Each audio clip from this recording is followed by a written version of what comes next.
तो बच्चों, आज हम जो चैप्टर शुरू करने वाले हैं वो सेकंड पार्ट होगा रिसोर्स एंड डेवलपमेंट चैप्टर 1 का। तो चलिए आज हम इस लेक्चर को स्टार्ट करते हैं। प्रीवियस वीडियोस में हमने ये डिस्कस किया कि कैसे हम लोग रिसोर्स को समझते हैं, कैसे उसका इस्तेमाल करते हैं। अब हम ये समझेंगे कि लैंड एज अ रिसोर्स कैसे एक इम्पॉर्टेंट एसेट ह्यूमन के लिए बन जाता है। ठीक है, तो सबसे पहले अगर हम देखें लैंड हमारे लिए इम्पोर्टेंट कैसे है, तो लैंड जो है वो बहुत से तरीकों से हमारे काम आता है। सबसे पहला रीज़न आप देखेंगे इंसान का होना, ठीक है, the sole survival of the human, उसके अराउंड जितनी भी चीज़ें हैं वो लैंड पे ही डिपेंडेंट है। ठीक है, जैसे अगर हम लेते हैं इंसान को रहने के लिए पहले क्या चाहिए, ज़मीन चाहिए। ठीक है, आपके आसपास जितना भी फ्लोरा एंड फौना, आप पेड़ देखते हैं, एनिमल्स देखते हैं, कोई भी अदर आप चीज़ देखते हैं, उसके आसपास जो भी है इंसान के, और इंसान खुद जिस पे खुद वो रह रहा है, इट इज़ लैंड। तो लैंड क्या है? Land is one of the most important things that is important for its survival. So first part is housing and habitation. Second चीज़ आप देखेंगे लैंड के बारे में, तो इंसान को पेट भरना है। ठीक है, पेट भरने के लिए उसे खेती करनी पड़ेगी, और वो खेती वो ज़मीन पे करता है। वो अपनी ज़मीन को जोतता है, उससे कल्टीवेट करता है। जोतने के और कल्टीवेट करने के बाद वो उस को अपने लिए यूटिलाइज़ करता है, उसमें अनाज उगाता है। तो ये भी एक पार्ट है, लैंड क्यों ज़रूरी है। थर्डली आप देखेंगे, आप कितनी सारी चीज़ें आप एनवायरनमेंट से लेते हैं वो इंडायरेक्टली लैंड से कनेक्टेड। जैसे हम दवाइयाँ लेते हैं, आप कई दवाइयाँ, आप नीम ले सकते हैं, आप टर्मरिक ले सकते हैं, आप अजवाइन ले सकते हैं। ठीक है, कई सारी ऐसी दवाइयाँ हैं जो नेचर में मिल जाती है, फ्री ऑफ कॉस्ट मिलती है, पर अगर लैंड नहीं होगा तो वो उगेंगी किस पे।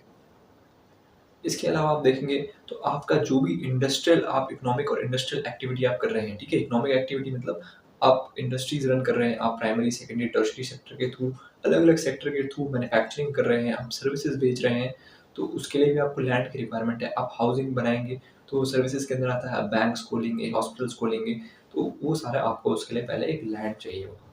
ठीक है, अपार्ट फ्रॉम दिस, लास्टली जो आपको बहुत इंपॉर्टेंट है लैंड के लिए, मेडिसिनल आप जो यूज़ कर रहे हैं वो हम डिस्कस कर ही चुके हैं। लास्टली जो ज़रूरी चीज़ है, आप देखिए कि आपको जो लैंड है उसका सबसे बड़ा इस्तेमाल जो है आपकी डेली रिक्वायरमेंट पूरी करने के लिए है। ठीक है, आपकी जो भी इंडस्ट्रियल आप अपने आसपास देख रहे हैं, इंडस्ट्रियल वर्क जो हो रहा है वो लैंड पे ही हो रहा है।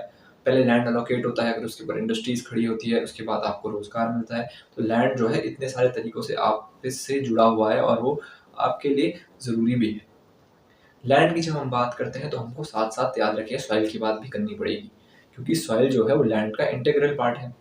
सॉइल जो है वो, उसी से लैंड का कुछ मीनिंग बनता है, आप तभी उसके ऊपर कुछ कर सकते हैं। अगर लैंड है, वहाँ की सॉइल बहुत ख़राब है, तो अपने आप से उसके यूजेस जो है लिमिटेड हो जाते हैं। आप उसको तो इंडस्ट्रियल यूज़ के लिए, इकोनॉमिक यूज़ के लिए, या जैसे जैसे हम लोग एडवांस हो रहे हैं तो एनर्जी जनरेशन, जैसे आप उस पर सोलर पावर प्लांट लगा देंगे, या इन सब एक्टिविटीज़ के लिए आप यूज़ कर सकते हैं। पर एज सच अगर उस लैंड की सॉइल अच्छी नहीं है तो उसकी जो यूजेस है अपने आप कम हो जाती है। आप खेती नहीं कर सकते, आप उसमें बायोडाइवर्सिटी नहीं उगा सकते हैं, आप उससे ज़्यादा कुछ चीज़ें रीप नहीं कर सकते हैं। तो सॉइल जो है बहुत ही इंपॉर्टेंट पार्ट है। सॉइल क्या है? देखिए, सॉइल समझना होगा आपको, एक फाइन पार्टिकल्स हैं, किसके फाइन पार्टिकल्स हैं, रॉक्स के, जो कि वेदर्ड हो गए। सॉइल बहुत सारी तरीके से होती है, कई किस्म की सॉइल्स है। ठीक है, और वो हम फर्दर डिस्कस भी करेंगे। एज ऑफ नाउ आईसीआर जो है, Indian council of agricultural research, वो 8 किस्म की सॉइल हमारे देश में टोटल क्लासीफाई करता है। और सॉइल की अपनी कुछ खासियत है, जैसे आपको समझना पड़ेगा कि सॉइल की अपनी फिजिकल, बायोलॉजिकल, केमिकल प्रॉपर्टी है। फिजिकल प्रॉपर्टी क्या है कि सॉइल को जब आप छुएंगे तो हर मिट्टी का टेक्सचर अलग होता है। ठीक है, ऐसा नहीं है कि सारी मिट्टी का टेक्सचर सेम होगा, साइज, पार्टिकल साइज सेम होगा। ठीक है, ये सब क्या है, ये सब आपको आंखों से कलर सेम हो, कलर अलग होता है, मिट्टी का टेक्सचर अलग होता है। तो ये सब आंखों से दिखने वाली चीज़ें हैं, फिजिकल प्रॉपर्टी है, आप फील कर सकते हैं, देख सकते हैं। केमिकल प्रॉपर्टीज क्या हो जाती है? मिट्टी की कंडक्टिविटी। आप सबको पता है कि मिट्टी में कंडक्टिविटी होती है। मिट्टी में सोडियम, पोटेशियम जैसे अलग-अलग मिनरल्स हैं, आयन्स हैं, जो कि फिर बाद में कंडक्ट करते हैं चीज़ों को। ठीक है? इसके अलावा आप देखेंगे केमिकल प्रॉपर्टी कुछ ना कुछ मिट्टी की है, और लास्ट जो आपकी बायोलॉजिकल प्रॉपर्टी है, तो उसमें आप देखेंगे कि मिट्टी के पास ह्यूमस है। ह्यूमस क्या है? जो ऑर्गेनिक कंटेंट सॉइल के पास होता है, जब उसमें सारे माइक्रो ऑर्गेनिजम्स, अदर थिंग्स की जब डेथ होती है, तो ऑर्गेनिक कंटेंट जो उसमें मिलता है, वो उसे आप ह्यूमस कहते हैं। और वो किसकी तरह काम करता है? एक रिजर्वायर ऑफ मिनरल की तरह काम करता है। अगर आप ह्यूमस हटा देंगे तो वर्चुअली आप मिट्टी को मार रहे हैं। ठीक है, और वो जो ह्यूमस होता है, it is made up of dead dead particles, B it animal origin और प्लांट ओरिजिन। तो ये क्या बन जाता है? उसकी बायोलॉजिकल प्रॉपर्टी। ठीक है। और क्या हम बात जान सकते हैं सॉइल के बारे में, ये कि सॉइल जो है वो रिन्यूएबल रिसोर्स है, ठीक है। एग्जॉस्टेबल तो है बट रिन्यूएबल रिसोर्स है, यानी सॉइल की जो फर्टिलिटी है, फर्टिलिटी क्या है, the inherent capacity of the soil to supply minerals to the plant plants that are grown in it. तो ये जो फर्टिलिटी का पैरामीटर है, ये अपने आप सॉइल रेप्लेनिश कर लेती है। आप कई साल तक खेती करते हैं तो मिट्टी अपने आप को रीजनरेशन करने की पावर रखती है, ठीक है। इसलिए कई बार हम क्या करते हैं, कुछ महीने के लिए कई बार हम लैंड को फैलो छोड़ देते हैं। फैलो में हम घास उगा के छोड़ देंगे या उसमें कोई अदर क्रॉप उगा देंगे ताकि इरोजन ना हो, और उसको फैलो छोड़ देते हैं ताकि लैंड अपने आप को वापस सस्टेन कर पाए, अपने आप को रेप्लेनिश कर दें। इसीलिए सॉइल जो है एक रेन्यूएबल रिसोर्स है, ठीक है। अब आप साथ साथ चलिए लैंड डिग्रेडेशन पे, अगला टॉपिक जो इम्पोर्टेंट है, ठीक है। लैंड डिग्रेडेशन क्या होता है? Land degradation is a process, एक लंबा प्रोसेस होता है जिसमें एक लैंड जो होता है it becomes unusable for farming activities, or the quality of the land deteriorates to such a level that now you cannot utilize the land for various uses। आप जो लैंड है उसका इस्तेमाल नहीं कर सकते हैं कई चीज़ों के लिए, क्योंकि लैंड की जो क्वालिटी है वो काफ़ी ख़राब हो जाती है। और ये क्यों होता है? ये ह्यूमन एक्टिविटी से भी हो सकता है और ये एंथ्रोपोजेनिक एक्टिविटी से भी हो सकता है, ठीक है। एंथ्रोपोजेनिक और ह्यूमन सेम होता है, और नेचुरल एक्टिविटी से भी हो सकता है। तो नेचुरल एक्टिविटी में आपका क्या हो सकता है? देखिए, नेचुरल एक्टिविटी सपोज जियोलॉजिकल कोई एक्टिविटी हो गई, अचानक सुनामी आ गई, अचानक भूकंप आ गया, लैंडस्लाइड हो गई बड़ी, और एक बड़ा हिस्सा खेत का बह गया, निकल गया, क्रैक आ गई, तो इन द एंड वो क्या होता है, virtually land becomes degraded over a period of time.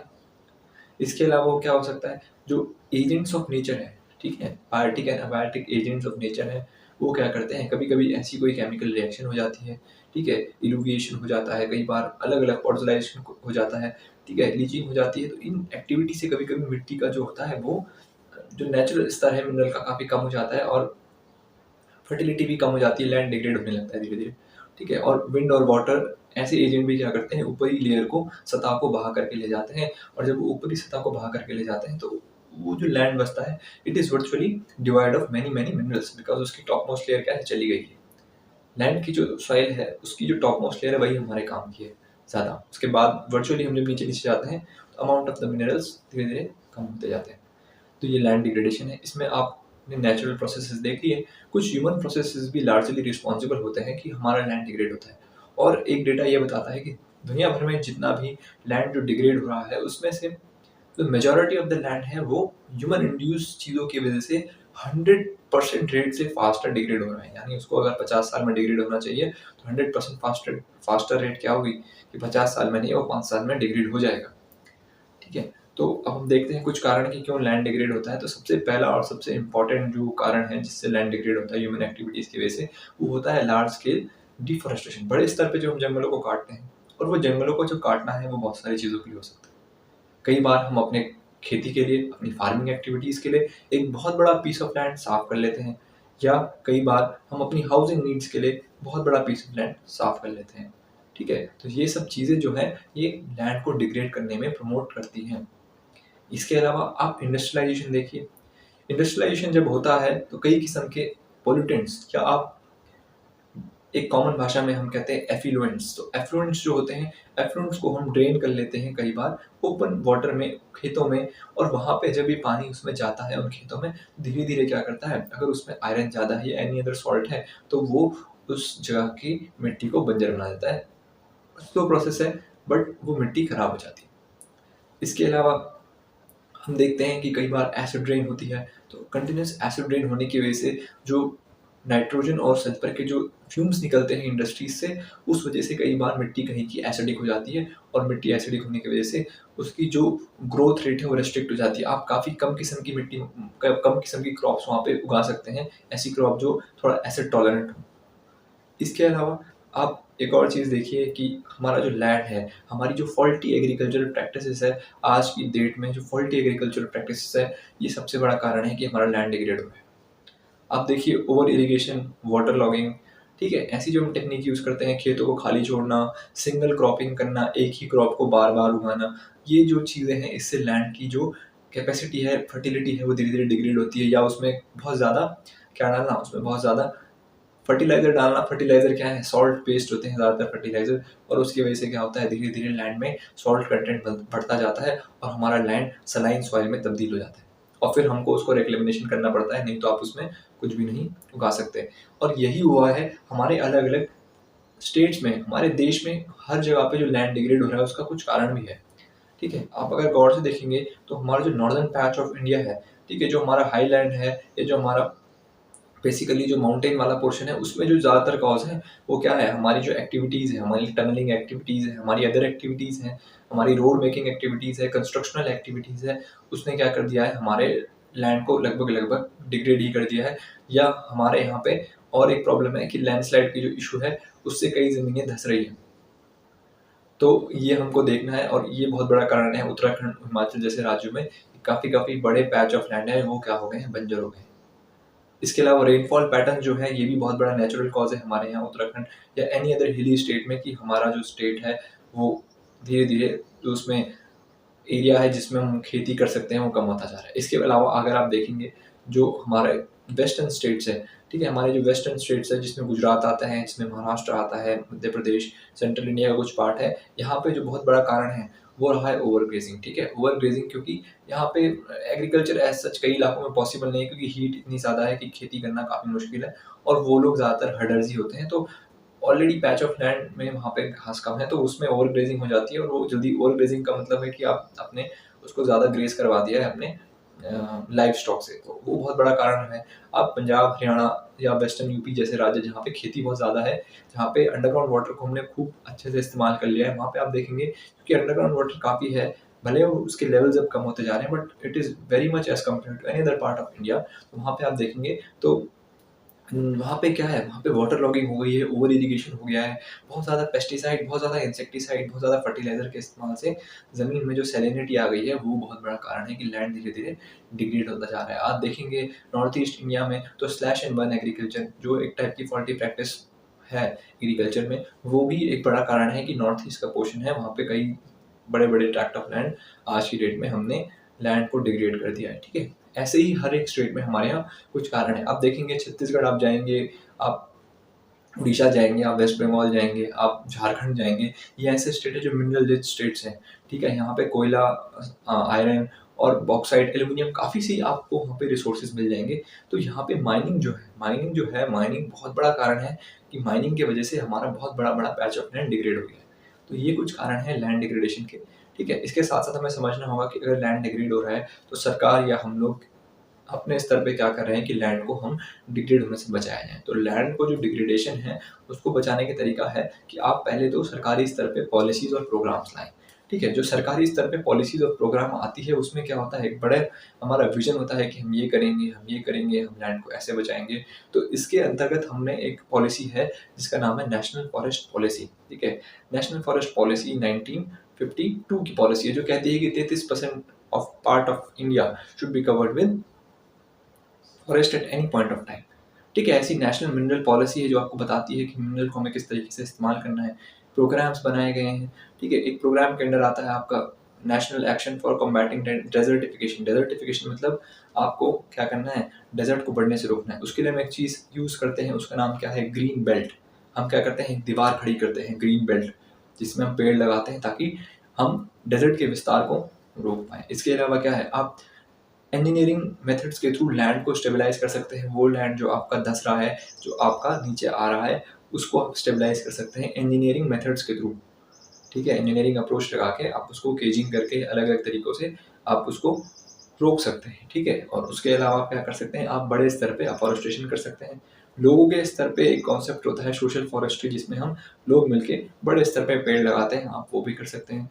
इसके अलावा आपके पास जो लैंडफ़िल की साइट्स हैं, माइनिंग की साइट्स हैं, जिनका एक बार इस्तेमाल हो जाता है, तो उनको सेटल करना, यानी उनके ऊपर जैसे अगर माइन है तो उसको वापस फ़िल करना, अगर कोई लैंडफ़िल है तो धीरे-धीरे उसके जो कूड़ा है, जो वो वेस्ट रह गया है, उसको सेग्रीगेट करके उस लैंड को यूज़ेबल बनाना, अदर अलग-अलग पर्पज़ के लिए। ठीक है? हो सकता है हाउसिंग के लिए वो लैंड यूज़ हो सकता हो, पहले तो वो कचरा है तो कुछ के लिए भी यूज़ नहीं होगा, बट हम ऐसा कुछ कर सकते हैं कि वो जो लैंड है वो धीरे-धीरे हाउसिंग के लिए तो इस्तेमाल हो, या माइनिंग का जो लैंड है धीरे-धीरे हम उसमें अलग-अलग किस्म की एक्टिविटीज़ कर पाएँ। लैंड बस डिग्रेड नहीं होना चाहिए, लैंड का इस्तेमाल हो जाए।